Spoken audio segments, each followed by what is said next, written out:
Hello बच्चों, कैसे हैं आप सब। Welcome to my YouTube channel Sakshi Monga maths. आज हम करेंगे हमारे 9 चैप्टर के जो बचे हुए सम्स थे उनके ऊपर डिस्कस।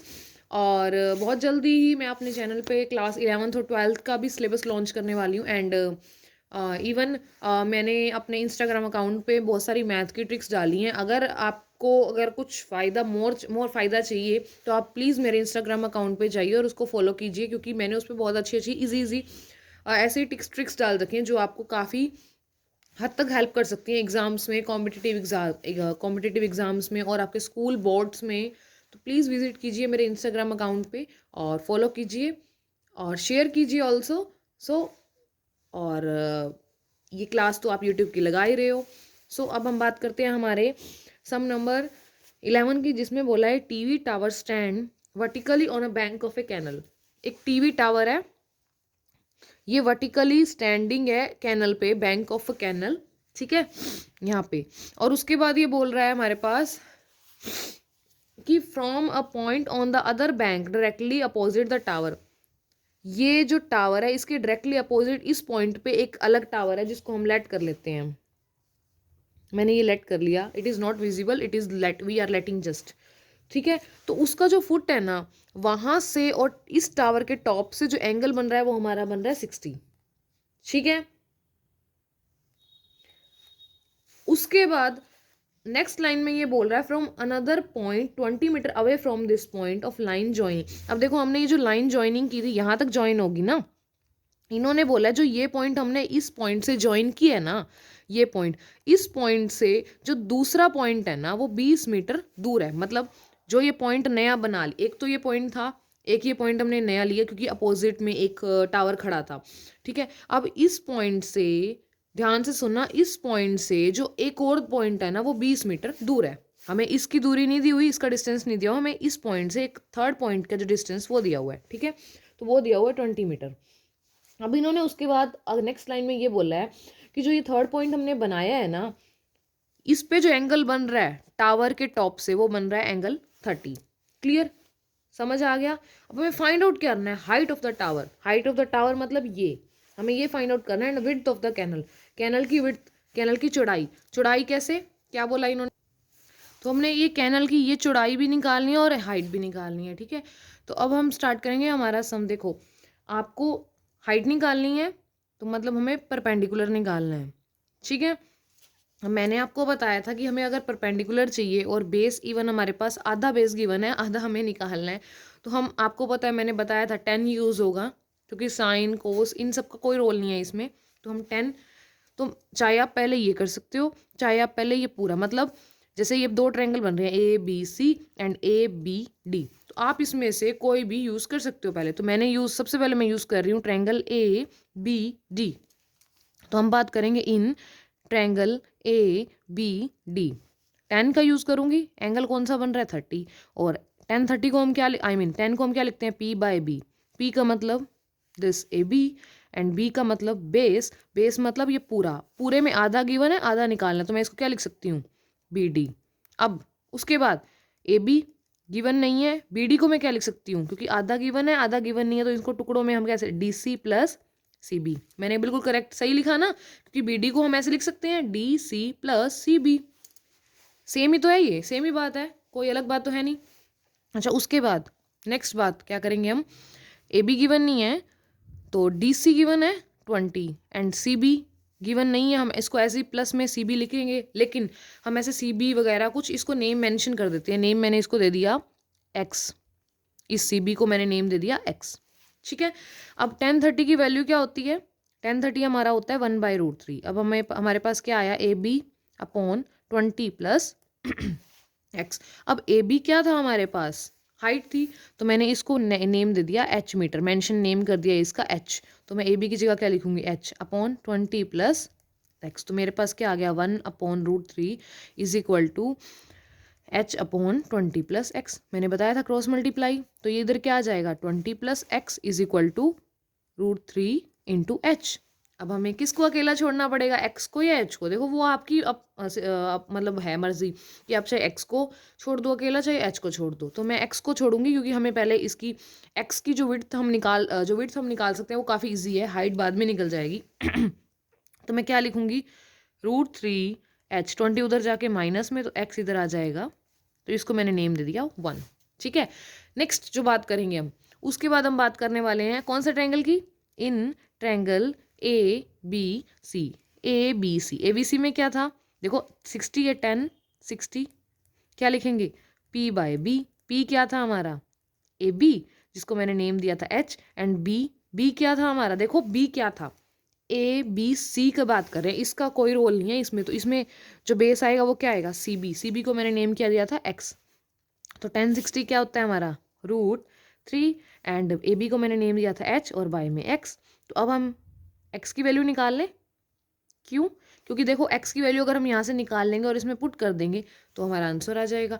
इवन आप एक और तरीका भी इसमें कर सकते हो, आप इसमें से h की वैल्यू निकाल लेते और इसी में से भी h की निकाल लेते तो भी हो जाता, तो वो आपकी मर्जी है। ठीक है, तो ये जो x उधर जाके मल्टीप्लाई में और इधर क्रॉस, तो क्या आएगा, तो x को अकेला छोड़ना है, h/√3, ये आ गया सेकंड। अब हम क्या करेंगे, फर्स्ट और सेकंड का यूज़ करेंगे, using first and second, using 1 and 2। Using 1 and 2 क्या करेंगे, हम इन दोनों को इक्वल लिख सकते हैं, बिकॉज बिल्कुल लिख सकते हैं। क्या आया था, x हमारे पास क्या आया था, √3h-20 इज इक्वल टू क्या आया, x की वैल्यू मैंने यहाँ पुट कर दी h/√3, क्योंकि जो इधर x की वैल्यू आई थी वो मैंने इधर पुट कर दी। ठीक है, इधर जो x की वैल्यू आई थी वो मैंने फर्स्ट में पुट कर दी, तो मेरे पास ये आ गया। अब यहाँ से हमें क्या मिलेगा, h, वेरी गुड, h मिलेगा, तो हम h को अकेला करना पड़ेगा, तो क्या करेंगे, इधर हम लेंगे √3 इधर डिवाइड में, उधर जाके मल्टीप्लाई में, तो इधर इसके साथ मल्टीप्लाई होगी तो √3 मल्टीप्लाई √3 3h, इधर करेंगे तो 20 √3 इज इक्वल टू में h। क्लियर, अब क्या आएगा हमारे पास, देखो h को हमने अकेला छोड़ दिया, अब क्या कर सकते हैं हम इधर से, अब h वाले आप अलग कर लो और सिंपल, अब ये 3h था ये h, तो 3h उधर जाके माइनस का 3h और इक्वल टू में पड़ा है -20 √3, तो ये आ गया माइनस का 2h, इधर माइनस का 20 √3, माइनस से माइनस कैंसिल, अब ये जो 2 है ये मल्टीप्लाई में इधर जाके डिवाइड में इधर के, तो ये कैंसिल हो गया, तो क्या आएगा 10 √3, तो इधर आ गया h की वैल्यू आ गई हमारे पास 10 √3। h क्या था हमारा, हाइट थी, हाइट आ गई 10 √3। ठीक है, अब हमने निकालनी थी एक तो हाइट, वो हमने निकाल दी, अब हमें विड्थ भी पूछी हुई थी, विड्थ चाहिए, तो विड्थ क्या थी हमारी x, जिसको हमने नेम दिया था x। तो अब x की वैल्यू निकालनी है, तो क्या करोगे, देखो हमारे पास x की वैल्यू ऐसे तो आ चुकी है, क्या आई है, h/√3 आई है या फिर 3h-20 आई है, लेकिन हमें रूट में नहीं चाहिए, हमें प्रॉपर वैल्यू चाहिए, तो आप क्या करोगे, जो ये h आया ना वो आप इसमें पुट करो, पुट h इन सेकंड, आप फर्स्ट में भी पुट कर सकते हो, तो मैंने सेकंड में कर रही हूँ क्योंकि ये इजी हो जाएगा।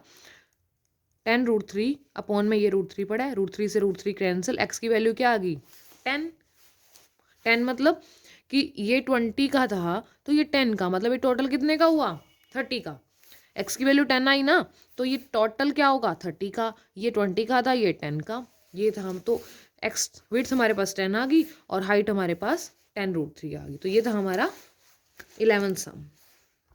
हाँ जी, तो अब हम बात करेंगे हमारे 12th सम की, जिसमें ये बोल रहा है from the top of 7 metre high building, क्या बोला 7 मीटर हाई बिल्डिंग के टॉप से, तो सबसे पहले एक हमें 7 मीटर की बिल्डिंग चाहिए, 7 मीटर की बिल्डिंग बना ली मैंने, उसके टॉप से मतलब यहाँ से, the angle of elevation of the top of the cable tower, the angle,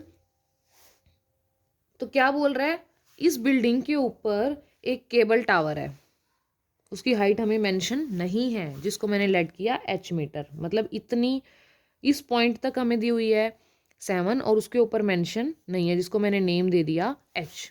ठीक है, तो जो एंगल बना रहा है ना ये इसका, मैं यहाँ लाइन लगा देती हूँ क्योंकि ये है हमारी बिल्डिंग का टॉप और ये है हमारे केबल का टॉप। ठीक है, तो क्या बोल रहा है, the angle of elevation of top of cable tower is 60। इन्होंने बोला कि जो ये केबल का जो टावर है ना, इससे जो एंगल बना रहा है ये बना रहा है हमारा 60।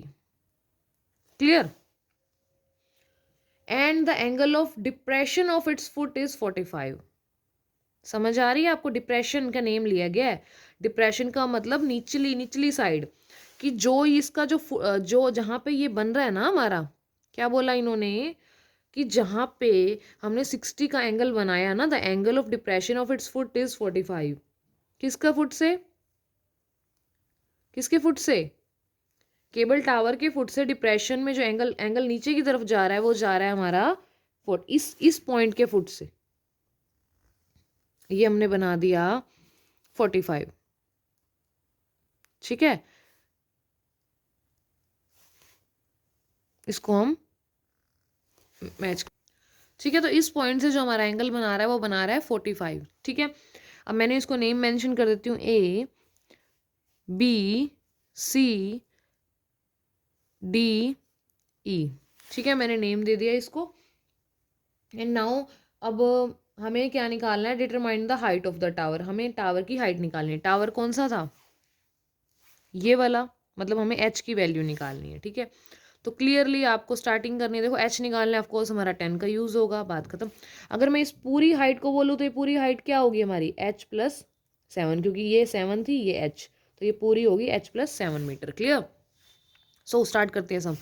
हमें देखो दो ट्रायंगल्स हमारे पास मिल रहे हैं, एक तो ये वाला और एक ये वाला, तो आप एक एक करके यूज़ करो। क्या करेंगे? इन ट्रायंगल ए सी ई। अब मैं सबसे पहले ये 60 वाला यूज़ कर रही हूँ। ए सी ई क्या दिया हुआ है? 10 60, जिसको हम लिखेंगे पी बाई बी। अब 10 60 मतलब सिर्फ ऊपर वाले ट्रायंगल में, ये वाले ट्रायंगल में पी की वैल्यू क्या है?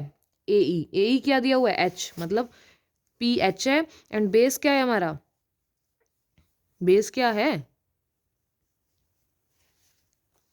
हाँ, लेकिन देखो अब हमारे पास बेस गिवन नहीं है, तो आपको क्या करना पड़ेगा? अब आप यहाँ से एक अंदाज़ा लगा सकते हो कि हमें सबसे पहले दूसरे ट्रायंगल को निकालना पड़ेगा। क्यों? मैं बताती हूँ, आप ध्यान से देखना। इसको हम ऐसे ही एज इट इज़ छोड़ देते हैं एक बार। In triangle A C D B, C D B, मैंने ऐसा क्यों यूज़ किया ये अभी आपको पता लग जाएगा। सी डी बी, देखो सी डी बी में यूज़ क्या करूँगी मैं? 1045। क्लियर? और 1045 क्या, हम 10 को क्या लिखते हैं? P by B. और यहाँ पे पी क्या है हमारे पास? देखो सी डी बी में जो ये वाला 7 था ना, उसको ही हम ये 7 इधर डी सी डी की वैल्यू, मतलब परपेंडिकुलर को हम 7 लिख सकते हैं। क्यों? क्योंकि ये अपोजिट लाइन्स हैं और ये पैरेलल है, तो मतलब ये अगर 7 है तो ये भी 7 होगा। ठीक है, तो पी की वैल्यू क्या होगी हमारी? 7।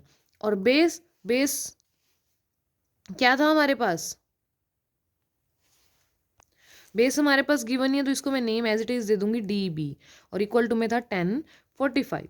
ठीक है, अब ये 1045 होता है हमारा 1, और D B as it is पड़ा रहेगा। डी बी उधर जाके, तो ये आ गया मेरे पास 7 मीटर। किसकी वैल्यू आ गई? डी बी की।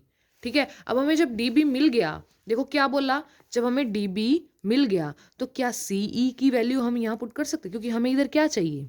सी ई। जब हमें डी बी मिल गया तो क्या मैं सी ई को फाइंड आउट कर सकती हूँ? बिल्कुल। क्यों? क्योंकि देखो D B and C E are parallel lines. If they are parallel then their answer is also same. तो मतलब अगर हमारे पास डी बी 7 है तो हमारे पास सी ई भी क्या होगा? 7। तो मैं इधर सी ई की जगह क्या पुट कर दूंगी? 7। मेरा पहले निकालने का इस चीज़ को ये मतलब था कि हमें सी ई की वैल्यू मिल जाए। लेकिन ऐसा कोई कंडीशन नहीं है, आप अप्लाई कर सकते, आप इसको भी पहले कर सकते हो, लेकिन बस उसमें थोड़ा लंबा प्रोसेस होगा और इसमें आप इजीली कर सकते हो। दैट्स इट, इससे ज़्यादा और कुछ नहीं। ठीक है, अच्छा बात हुई उसके बाद हमारी h/7 आ गया हमारे पास। इसको मैं नेम देती हूँ 1। ये आ गया हमारे पास h/7। एंड h/7 1060 क्या होता है? √3। अब ये 7 उधर जाके मल्टीप्लाई में, और इधर h की वैल्यू आ गई 7√3। अब उसके बाद देखो हमारे पास जब h आ चुका है, तो h ये किसकी हाइट आई है? ये तो हमारी हाइट आ चुकी है ना, किसकी? केबल टावर की। केबल टावर की हाइट क्या आ गई? 7√3। लेकिन अगर हमें इसको पूरी को हाइट को वो देखो उन्होंने कंडीशन ऐसा कुछ पूछा नहीं है कि आपको हाइट निकालनी है कंप्लीट। मैं तो वैसे ही आपको बता रही हूँ, अगर पूछा हो तो h में इस h के अंदर ये वाली हाइट ऐड कर देना। मतलब 7, क्या बोला, मतलब 7√3 के अंदर हम इस नीचे वाली हाइट अगर ऐड कर देते तो हमारे पास ये पूरी हाइट आ जाएगी विद बिल्डिंग विद टावर। तो क्या आएगा? क्या मैं इसको ऐसे लिख सकती हूँ? ठीक है, एज इट इज़ ये आ गई हमारी पूरी केबल टावर और प्लस बिल्डिंग की हाइट। लेकिन हमें अगर एच चाहिए था तो एच हमारे पास आ गया था 7√3। तो ये था मेरा 12 सम। अगर आपको समझ आया है तो ठीक है, अगर नहीं समझ आए, if you have any doubt तो प्लीज़ कमेंट बॉक्स में मेंशन कीजिए अपने डाउट्स को, बिकॉज मुझे भी पता लगे कि आपको किस तरह के कैसे डाउट्स हैं, ताकि मैं उनको अच्छे से और जल्दी से सॉर्ट आउट कर सकूँ। ठीक है, thank you so much and